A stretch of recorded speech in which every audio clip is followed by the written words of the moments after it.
राती फैलाव के असरात हैं। Consequences of thermal expansion. Railway की पटरियों के दरमियान खला क्यों रखा जाता है?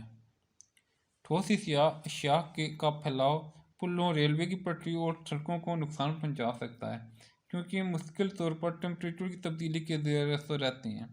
लिहाजा तंबीर करते वक्त टेम्परेचर के साथ फैलाव और सकड़ाव के लिए मखसूस हालत रखी जाती है। मिसाल के तौर पर रेलवे की पटरियां बिछाते वक्त इनके दरमियान खला छोड़ा जाता है ताकि गर्मी के मौसम में पटरी का फैलाव इसके टेढ़ा होने के सबब न बने।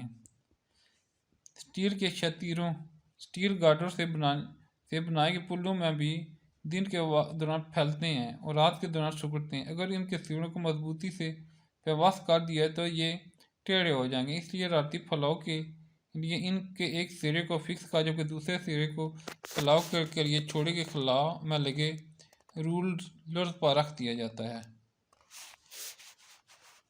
इलेक्ट्रिक सप्लाई के लिए लगाए के खंभों पर लटका के तारों किसी हद तक ढीला रखा जाता है ताकि मौसम सरमा में ये बगैर टूटे सिकुड़ सकें।